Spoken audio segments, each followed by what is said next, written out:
안녕하십니까. 저는 네오렉 컨버전스의 대표를 맡고 있는 이상규라고 합니다. 저는 인터넷 서비스로 유명한 그리고 게임 서비스로 유명한 네오위즈로 공동 창업을 해서 첫 번째 창업을 했고요. 그 다음 책에다 가져다 대면 소리가 나는 수리펜, 공책에다 쓰면 바로 디지털화되는 네오스마트펜 N2를 개발, 제조하고 있는 네오렉 컨버전스의 대표를 지금 맡고 있습니다.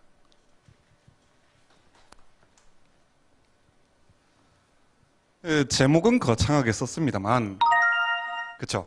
창업을 하고 나서 너무나 당연하게 시련을 겪었고요. 그리고 극복하는 얘기를 2번 해봤으니 그 스토리를 소개를 해보는 게 어떨까 하고 이렇게 제목을 써봤습니다. 제 첫 번째 창업 스토리는 카이스트 전산과에 재학하던 재학 시절로 거슬러 올라갑니다. 룸메이트였던 친구와 더불어서 예비 창업자들이 모이는 모임에 참석을 했고요. 그리고 그 창업자 모임에서 프로그램들을 만들고 그리고 기획을 하고 서비스를 해보면서 그게 훗날 네오위즈라는 회사가 됩니다. 그 네오위즈라는 회사는 당시에 이른바 사업 아이템이죠. 사업 아이템으로 푸시 서비스라는 서비스로 창업을 했습니다. 푸시 서비스는 커스터마이즈드 된 정보를 이용자들한테 바로바로 전달을 하고, 스크린 세이버 아시죠? 스크린 세이버에서 그 정보들을 보여주게 한다든지 전용 클라이언트에서 그 정보들이 읽힐 수 있도록 하는 서비스를 해주는 그런 시스템입니다. 당시에 서비스를 기획했고 그 서비스의 이름은 라이브캐스트라는 이름을 지었는데요. 여기 보시면 있습니다. 사실 이 라이브캐스트라는 아이템을 가지고 창업을 했는데 대실패를 했습니다. 왜냐하면 지금은 상상도 못할 만한 게 당시에는 인터넷 접속이 모뎀이었거든요. 전화 접속이었습니다. 지금 기가비트 인터넷 뭐 이런 얘기를 하는데 그 기가비트 인터넷보다 10만 배 느렸습니다. 10만 분의 1밖에 속도가 안 나왔습니다.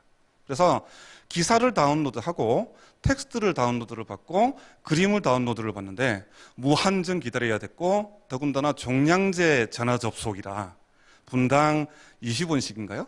3분의 20원씩인가 계속 요금을 내야 되는 서비스가 됐었습니다. 당시 저희가 처음에 창업 아이템을 골랐을 때는 미국에서 포인트캐스트라는 회사가 있었고 USA Today 같은 매체에서도 푸시 시스템을 도입을 했고, 그 시스템을 도입을 함으로 해서 선풍적인 인기를 끌 것이라고 얘기를 했었거든요. 근데 당시에 전용선을 쓰는 전용 인터넷선입니다. 전용 인터넷선을 쓰는 미국의 회사에서들조차도 포인트캐스트를 퇴출하자는 운동이 일 만큼 당시에 인터넷 환경이 너무 열악한데 그 서비스를 먼저 시작했습니다. 훗날 이 서비스는 어떻게 되냐면 월스트리트 저널에 세계에서 최악인 탑 10의 인터넷 서비스 중에 하나가 됩니다. 그래서 라이브캐스트라는 시련을 겪게 되는 거죠. 보통 벤처 창업을 하면 첫 번째 시련을 겪고 첫 번째 아이템이 굴곡을 겪게 되면 보통은 다 해산하고 해체되고 또 다른 아이템을 찾거나 아니면 취업을 하게 되는데, 저희는 그게 문제가 뭔지를 꼼꼼히 분석을 해봤습니다.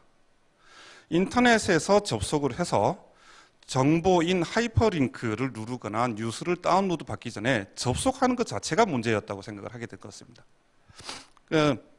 당시에 원클릭 이라는 서비스가 여기 소개되어 있는데요. 원클릭 인터넷 접속 서비스라는 거를 라이브캐스트에 연이어서 선보이게 되는데요. 원클릭 인터넷 접속 서비스는 모뎀선을 이용해서 인터넷에 접속해주는 서비스입니다. 이전에도 인터넷에 접속하는 서비스는 있었거든요. 그래서 이용자들이 TCP/IP를 설정을 한다든지, 그 다음에 TCP/IP 설정도 복잡합니다. 지금은 아무것도 안 해도 되는데요. 당시에는 게이트웨이 설정해야 되죠.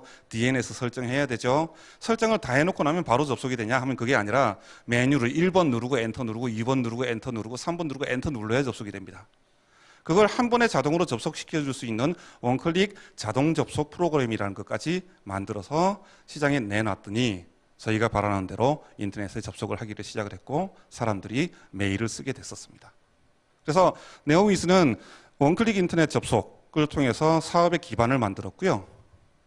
그렇게 만들어진 사업의 기반을 가지고 세이클럽, 그 다음에 아까 아바타라는 말씀을 어느 분이 하셨는데요. 아바타라는 서비스를 세이클럽에서 세계 최초 유료화시키면서 또 한번 성장을 하게 됩니다. 그리고 잠시 여러분들도 잘 아시는 벅스뮤직도 서비스를 했었었고요. 일본과 유럽, 미국 등에서도 글로벌리 지금 서비스를 하고 있는 작지 않은 상장회사입니다. 제가 이렇게 그 글로벌 서비스화된 네오위즈를 겪어오면서 느낀 것은 물론 이 사이에 평탄한 길만 있었던 건 아닙니다. 또다시 굴곡이 있었고 또다시 그걸 극복했고 굴곡이 있을 때마다 그게 뭐가 문제인지를 창업자들이 나중에는 또 회사를 운영하는 경영진들이 각각의 멤버들이 모여서 허심탄회하게 토론을 했고 그 원인들을 하나씩 제거해 나가고 나서야 이렇게 성장했다는 걸 느끼게 됐거든요. 여기가 제 첫 번째의 창업 스토리입니다. 이제 두 번째입니다. 저는 소개를 받았을 때처럼 메모하는 걸 굉장히 좋아합니다. 회의할 때도 보통 보면 공책을 한 10페이지 넘게 쓰고요. 근데 그 공책에 썼던 거를 워낙 많이 쓰니까 이게 어디서 어떻게 찾아봐야 될지 제가 모르는 상태가 되더라고요. 그래서 지금 네오 스마트펜 N2라는 제품을 가지고 제품도 판매를 하고 서비스를 하고 있습니다. 사실 이 네오 스마트펜 N2의 태초가 되는 기술은 제가 네오위즈 재팬의 대표 시절에 누군가가 소개를 해준 굉장히 간단한 기술이었습니다. 적외선 카메라를 한 분이 가지고 오셨는데요. 선이 길다랗게 연결된 어떤 카메라였습니다. 그리고 QR코드 같은 코드를 읽어서 PC에 저장된 가격 정보나 그다음 뭐 영상이나 이런 것들을 재생할 수 있는 어떤 프로토타입 같은 거를 저한테 소개를 해주셨거든요. 근데 이미 QR코드나 바코드는 엔지니어 출신입니다. QR코드나 바코드는 1960년대부터 나왔던 기술이고요. 너무 널리 알려져 있어서 그 기술은 별로 효용이 없다 하고 접어뒀더랬습니다. 근데 어느 날 갑자기 메모를 하면서 그리고 자다가 벌떡 이 기술을 코드가 아니라 코드를 좌표로 바꿔보자. 그리고 선이 달린 적외선 카메라를 볼펜으로 바꿔보자. 이러면 볼펜이 좌표 위를 흘러서 따라가게 되면 손으로 기록해놨던 것들이 전부 디지털화 될 것이라고 저는 생각하게 됐고 거기서 한 발 더 나가서 좀 더 큰 꿈을 꾸게 됐었습니다. 만년필이 100 몇십 년 전에 나왔고 샤프 펜슬이 100년 전에 나왔고 볼펜도 대충 그때쯤에 나왔는데요. 그때 일으켰던 필기구의 혁명처럼 사람이 본능적으로 가지고 있는 습관들이 그대로 자연스럽게 디지털화되면 이거는 또 다른 필기구의 혁명을 이룰 수 있을 거다 해서 펜의 역사를 바꿔보자고 회사를 만들게 됩니다. 그리고 회사를 당시에 네오위즈 재팬의 대표를 하고 있었었고요. 일본에서 쭉 오랫동안 생활을 하고 있었는데 일본, 한국, 중국 중에서 어디에서 창업을 하는 게 좋을까를 검토를 했었고 굉장히 좋은 인터넷 인프라를 가지고 있고 정말 좋은 기술 자원들이 있고 더군다나 사람들이 급하거든요. 신제품 좋아하거든요. 이 시장에서 새로운 제품을 만들어서 론치를 해보자 해서 한국에서 창업하게 됩니다. 물론 네오위즈를 창업을 할 때는 단순히 재미있어서 좋아서 창업을 했습니다만 이때는 철저하게 계산하고 창업했습니다. 이미 창업하기 전에 기술에 대한 스터디는 많이 끝내놨었고요. 그리고 제안서를 썼고 그 쓴 제안서를 가지고 대기업들, 교육업체들을 만나러 다녔습니다. 사전 영업을 했죠. 사전 영업을 했고 그리고 저는 인터넷 기술이 기반인 사람인지라 하드웨어 기술은 외국의 기술을 도입을 해서 그걸 뭉치면 좋은 서비스, 좋은 제품을 만들 수 있을 거라고 생각을 했습니다. 그런데 막상 뚜껑을 열고 보니 제가 생각했던 것과는 굉장히 다른 일들이 벌어지기 시작했습니다. 먼저 기술을 아웃소싱을 하려고 했는데요. 이 기술 아웃소싱을 하려고 했던 외국 회사의 기술 자체가 애초에 처음부터 설계 자체가 잘못되어 있던 거였습니다. 기술을 도입하려고 하는데 소프트웨어는 막 준비를 했는데 하드웨어가 준비가 안 되는 거예요. 그러면 거꾸로 넘어가서 한국에서 창업을 해서 사전 영업을 다 해놨는데 사전 영업된 것도 이제는 다 뭉그러지는, 이게 엎어지는 상황이 된 거죠. 그래서 그때 이 회사를 어떻게 해야 되나 정말 고민 많이 했었고요. 그리고 친구들하고 상의 굉장히 많이 했었습니다. 창업한 친구들하고 상의를 했고 그 친구들하고 내린 결론은 그러면 우리가 처음부터 한번 만들어보자. 하드웨어는 생소하기는 한데 그래도 한번 만들어보자 해서 원천 기술부터 개발을 하게 됩니다. 그때 만일에 제가 네오위즈 때의 경험이 없었다 하면 그러면 이거는 안 될 거니까 빨리 접자라고 하는 게 리스크를 줄이는 좋은 방법이었을 수도 있거든요. 근데 제 혼자의 생각이 아니라 여러 친구들의 생각, 동료들의 생각들을 모으면서 그러면서 저희는 원천 기술을 확보하게 됐고 그리고 하드웨어 제조 기술도 확보하게 됐고 소프트웨어 기술은 이미 있었고요. 그리고 ASCS 센터까지 만들면서 굉장히 유연한 조직을 만들게 됐습니다. 일단은 그때 느낀 것은 뭐였냐면 눈앞에 아무것도 안 보이고 깜깜할 때는 한 발을 먼저 가보자. 한 발을 먼저 가면 그러면 목표에 어쨌든 좀 더 가까이는 있거든요. 그러면 좀 더 보이는 그리고 뭐든 빨리 결정을 하고 대신 결정을 할 때에는 사람들하고 많은 토의를 하자를 다시 한번 느끼는 계기가 됐더랬습니다. 그래서 기술을 내재화했고 그 내재화된 기술은 수많은 특허들을 가지게 됐고 동시에 기술의 영예인 장영실상을 따기도 했었고요. 그리고 여러 장관님들, 대통령께서 오시고 이런 좋은 일도 있었고요. 디자인 역시도 세계 3대 디자인 어워드 중에 하나인 IF 디자인 어워드를 수상하는 등 기술 면에서 인정을 받게 됩니다. 근데 또 있죠. 한두 개겠습니까? 그런데 기술을 내재화해놓고 제품을 다 만들었습니다. 정말 좋은 제품 만들었습니다. 찍으면 소리가 빵빵하게 나는 소리펜 만들었고요. 그 공책위에 쓰면 정말 글자가 잘 나오는 펜 만들었고요. 다 만들었는데 안 팔립니다. 저는 엔지니어 출신이고 그리고 네오위즈를 했을 때의 경험은 좋은 서비스를 만들어 놓고 나면 그게 자연스럽게 잘 팔릴 수 있을 거라고 생각을 했거든요. 근데 안 팔립니다. 마치 산업혁명 당시에는 수요가 공급을 훨씬 앞지르는 상태였다고 합니다. 물건만 만들어 놓으면 찍어 놓으면 팔리는 상태였어요. 그러니까 우리나라도 60년대, 70년대 찍어 놓으면 팔리는 상태였다고 합니다. 이웃 나라들도 다 그런 상태였다고 합니다. 그래서 이런 산업이 발달하는 시기가 아니라 우리보다 좋은 제품들은 넘쳐나는데 좋은 기술들이라고 해서 좋은 디자인이라고 해서 팔리는 시대가 아니었다는 것을 기술을 다 만들어 놓고 나서야 알게 됩니다. 그러니까 회사가 제품을 다 만들어 놨는데 그 자신감은 또 어디론가 가고 이 위기를 도대체 어떻게 극복을 해야 되냐를 고민을 하기 시작을 했고 그때 다시 머리를 모으고 냈던 결론이 그러면 전시회를 한번 가보자. 대신 하려면 하고 하려면 제대로 하고 말려면 말자. 월드 IT쇼라는 국내 최대 전자전시회가 있습니다. 월드 IT쇼에서 그래 중소기업 중에서 제일 큰 부스를 한번 만들어 보자. 그래서 삼성전자, LG전자, SKT 이런 대형 통신사들을 빼놓고 중소기업 중에서 제일 큰 부스를 만들었어요.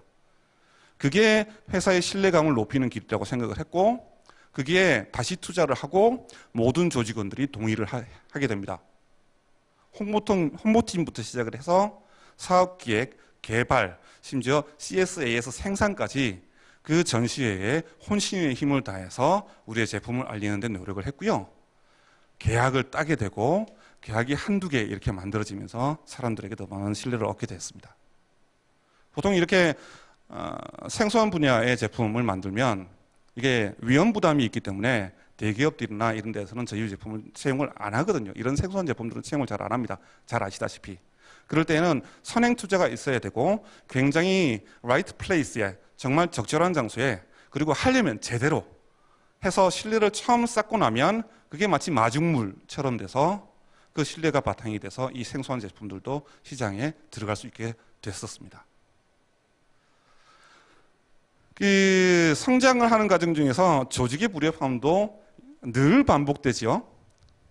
그래서 이런 과정들을 거쳐서 공격적인 마케팅, 조직의 불협화음들도 극복을 하고 마케팅의 위기도 극복을 하고 공격적인 마케팅을 통해서 극복을 하고 이런 과정을 통해서 말씀드린 신뢰를 쌓게 됐고 그리고 계약도 체결을 하고 국내에서 정착을 하게 됩니다. 저는 기술 창업을 주제로 말씀을 드리고 있습니다. 기술 창업에서 창업을 하다 보면 어떻게 되냐면요. 기술자만 회사에 있는 게 아니라 마케터도 회사에 있고요. 디자이너도 있고 생산도 있고 정말 많은 분야의 사람들이 있거든요. 그러면 조직의 문제를 다시 한번 말씀드리려고 하는데, 그 조직은 각각의 조직이 지향하는 바가 각각 다릅니다. 달라서 이런 일련의 일들이 반복되는 과정 속에서도 조직에서는 끊임없이 반복하고 그 반복을 끊임없이 해결해야 되고 하는 과제를 창업을 하시는 분들은 반드시 겪습니다. 그리고 자신 있게 말씀을 드리는데요, 제 친구들을 봐도 마찬가지인데요, 회사가 아무리 커도 똑같은 일을 똑같이 겪고 있을 겁니다. 그래서 제가 잠시 짧게 네오위즈와 네오랩 컨버전스라는 회사가 어땠는지 말씀을 드렸었고요. 그리고 저희 회사에 대해서 말씀을 좀 드리고, 그리고 여러분들, 그리고 보시는 분들께 당부드리고 싶은 말씀 드리고 싶습니다. 네오랩 컨버전스입니다. 죄송합니다. 네오랩 컨버전스라는 회사는 아날로그와 디지털을 잇는 가교 역할을 하는 회사입니다. 말씀드린 대로 책에다 가져다 대면 책이 소리를 내는 듯한 유저 익스피리언스를 주고 있고요. 공책에다 쓰면 그 공책에 쓴 내용을 바로 검색할 수 있게 디지털화 시켜주는 일을 하고 있습니다. 현재는 그렇게 반복된 오퍼레이션들을 통해서 국내의 대형 출판사 대부분과 소리펜 그리고 스마트 교구들의 공급을 하는 회사가 됐고요. 주변에서 많이 보셨을 겁니다. 책에다 가져다 대면 영어도 얘기해 주고요. 어린이들이 잘 때 천장에다가 이렇게 그 영상을 쏘면 천장에서 동화책을 읽어주는, 천장이 갑자기 동화책이 되기도 하는 디바이스들, 이런 디바이스들이 대부분 네오랩 컨버전스에서 나오고 있는 제품들입니다. 그리고 네오 스마트펜 N2는 론치를 한 지 18개월, 1년 반쯤 됐습니다. 1년 반쯤 전에 론치를 했고요. 국내에서 성공적으로 정착했고, 온라인 쇼핑몰뿐만이 아니고 교보문고, 하트렉스 이런 데 가셔서도 만날 수 있고요. 그 신동일 소장님의 책과 펜을 통해서도 만날 수가 있습니다. 동시에 유수의 디자인상, 기술상을 받음으로 해서 굉장히 의미 있는 작가님들과의 콜라보레이션도 이루게 됐고요. 세계 최대의 노트 회사인 몰스킨, 세계 최대의 그 노트 회사인 몰스킨과의 협업을 통해서 올 5월에 뉴욕과 밀라노에서 동시에 론칭을 했거든요. 그렇게 하고 유럽, 미국, 일본 등지에서 아주 좋은 호평을 받고 있습니다. 심지어는 수험서 그리고 학교의 교육 현장들에서도 학생들이 필기한 내용을 선생님께 전송을 한다든지, 그 다음에 숙제한 내용을 전달한다든지 좋은 솔루션으로 퍼지고 있어서 일본을 필두로 해서 중국과 유럽에서 활발하게 서비스되고 있습니다. 그래서 만일에 창업을 한다면 하고, 제가 다시 또 창업을 한다면 하고 생각해 봤을 때 무슨 말씀을 드리면 좋을까? 마치 여름에는 더우니까 물 조심하고 겨울엔 추우니까 불 조심하고, 이런 말씀이랑 똑같이 될 거라고 생각합니다만, 그래도 한 번 더 제 관점에서 강조해 보겠습니다. 두 가지 관점이 있는데요. 하나는 소양이라는 관점에서 두 가지 말씀을 드릴 거고, 또 하나는 실질적인 창업이라는 관점에서 두 가지를 말씀드리고 싶습니다. 인문학적 소양 말씀 많이 합니다. 저는 기술자거든요. 이번이 제 4회 꿈톡쇼 라고 들었습니다. 제가 그 제4회 전국 퍼스널 컴퓨터 경진대회에서 그 알고리즘으로 전국 1위를 한 적이 있습니다. 고등학교 1학년 때였습니다. 근데 기술을 그렇게 하다 보니까 인문학적 소양이 부족하더라고요.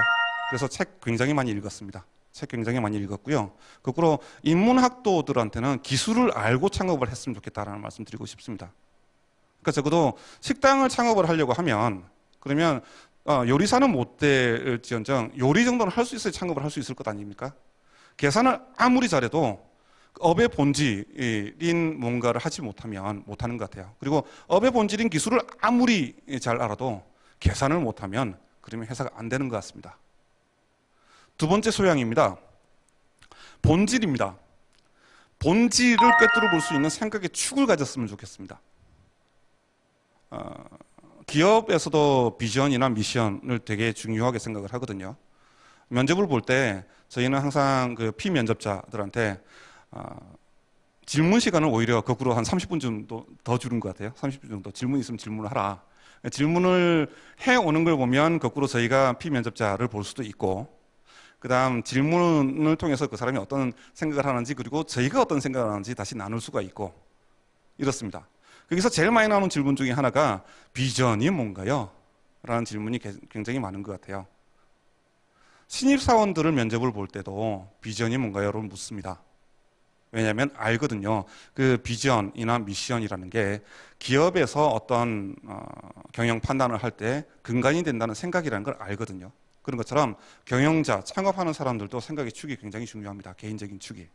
그 축을 통해서 본질을 파악을 해야 되고요. 그 본질을 파악한 걸 다시 구체화시키는 일들이 필요합니다. 조금만 더 말씀을 드려보면 제가 굉장히 좋아하는 말 중에 하나가 사물의 현상이라는 것은 모든 것이 구체화되어 있다라는 말씀을 굉장히 좋아하거든요. 약간 풀어서 얘기를 해보면 사물에서 보이는 현상이라는 건 저하고 맞지 않은 어떤 구체화된 본질입니다. 그래서 그 구체화된 본질, 사물의 현상만을 가지고 그걸 자기 기업이나 자기 일에 적용을 시키려고 그러면 매일 불협화음을 일으킵니다. 적용하는 방법은 구체화된 본질인 현상을 보고서 다시 추상화해서 본질 레이어까지 끌어올리고요. 본질 레이어에서 자기한테 맞게 옆으로 수평 이동을 시킨 다음에 다시 구체화를 시켜서 자기한테 맞는 현상을 만들어야 됩니다. 그러려고 하면 축이 반드시 필요합니다. 셋째라고 되어 있습니다만 실제로 구체적으로 창업을 하기 위해서 필요한 일들입니다. 이건 반드시 하셔야 될 거라고 저는 생각합니다. 꿈을 굉장히 높이 원대하게 꾸시고요. 그 다음에 꿈의 중간 단계에 이르는 단계들을 설계할 수 있으면 좋겠습니다. 꿈하고 공상하고는 굉장히 다른 일이라 생각을 하는데요. 공상은 누구나 꿈꿀 수 있는 것 같아요. 달나라에서 한 100년쯤 살았으면 좋겠다. 이런 공상도 할 수 있고요. 대통령 됐으면 좋겠다. 내년에. 이런 것도 공상일 수 있고요. 근데 사람이 꾸는 꿈, 특히 창업자가 꾸는 꿈이라는 것은 중간에 단계들을 설정을 할 수 있어야 그게 꿈인 것 같거든요. 그래서 그 꿈은 탑다운도 좋고 바텀업도 좋습니다. 바텀업이라고 하면 지금 있는 상황에서 내가 100원을 가지고 있으니까 100원을 가지고 뭘 해서 그러면 이렇게 가서 뭘 해서 그 다음 무슨 단계를 지나서 이렇게 해서 이렇게 가겠다. 연역적인 방법으로 귀납적인가요? 그 바텀업으로 꿈을 설계하는 것도 굉장히 좋고요. 그러면 자연스럽게 중간 단계를 설정을 할 수 있겠죠. 그리고 탑다운 같은 경우에도 내가 뭐를 이루겠다. 10년 안에 뭘 하겠다. 20년 안에 뭘 하겠다. 그러면 첫 번째 단계는 뭘 해야지. 두 번째 단계는 뭘 해야지. 이렇게 설계할 수 있어야 됩니다. 저는 중간 단계를 설계할 수 없는 꿈은 꿈이 아니라고 생각하거든요. 그래서 꿈과 공상은 안 헷갈렸으면 좋겠습니다. 그리고 마지막으로 아까 말씀드렸던 여름에 더우니까 물 조심하고 겨울에 추우니까 불 조심하고 라는 똑같은 말씀인데요. 주변에 있는 인재 풀을 굉장히 잘 만들어 둬야 되고 그 사람들을 적절하게 배치해서 시뮬레이션 해 주셔야 될 겁니다. 그 스타벅스의 창업자는 매번 다른 사람과 점심을 먹는 거를 자기 평생의 약속으로 지키고 있다 합니다. 자기 스스로의 약속으로. 그만큼 많은 사람들과의 연을 맺고 있고 만약에 그 사람들이 필요하다 하면 언제든지 끌어쓸 수 있는 휴먼 리소스, 휴먼 네트워크를 유지하고 있다고 해요. 물론 사업을 확장을 위해서도 필요합니다만 창업을 하기 위해서도 그런 일들이 필요합니다. 그런데 실제로 창업을 할 때는 내가 알고 있는 사람들 중에서 그리고 이 사람들을 어디에 어떻게 배치를 하면 좋겠다까지가 돼야 창업을 할 수 있다고 저는 생각합니다. 다시 종합을 해보면 인문학을 공부하신 분들은 기술 창업을 하시려면 기술 반드시 배웠으면 좋겠습니다. 기술자는 책 많이 읽었으면 좋겠고요. 그 다음 자신의 생각의 축을 가지고 있어야 그래야 본질에 대해서 꿰뚫어 볼 수 있고 그리고 현상에 휘둘리지 않을 수 있습니다. 동시에 중간중간 단계를 설계를 하셔서 설계된 단계에 인재를 끼워 넣었으면 좋겠습니다.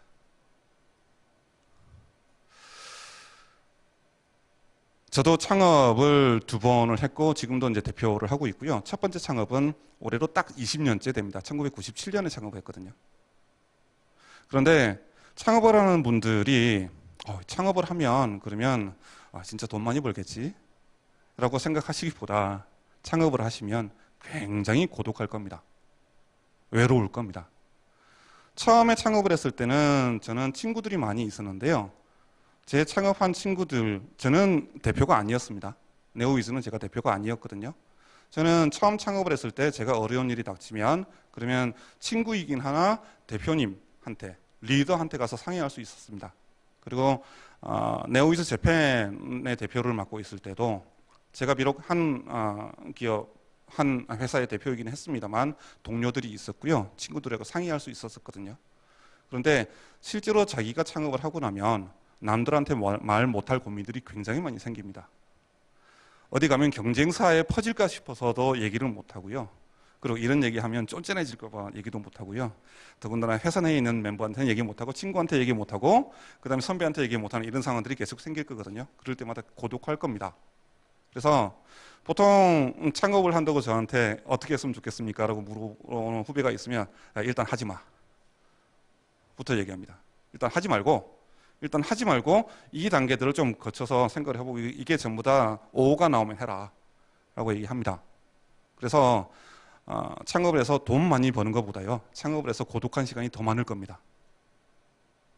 그리고 두 번째, 제가 이 고독하다고 얘기를 하는 대표를 계속 하고 있으면서도 혼자 외치는 게 하나 있는데, 어려운 일이 닥칠 때마다 혼자 스스로 이러거든요. 나는 할 수 있다. 나는 된다. 나는 할 수 있어. 그리고 집에서는, 그리고 실제로 저희 회사에 가보면 월요일 아침마다 외치기도 하는데요. 이렇게 할 수 있다고 크게 외치면, 그러면 이 외친 소리가 우주 저 끝에 가서요, 메아려 쳐서 자기 자신한테 또 옵니다.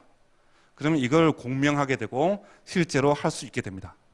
그래서 창업을 하시는 분들은 고독할 거니까 할 수 있겠다는 마음을 가지고, 그래서 반드시 업을 이뤘으면 좋겠습니다. 그래서 업을 일으켜서 우리나라 경제 발전에도 도움 주시고요. 그리고 모든 걸 다 견디시면, 그러면 경제적으로 또 윤택해지고 성공할 수 있을 거라 생각합니다. 감사합니다.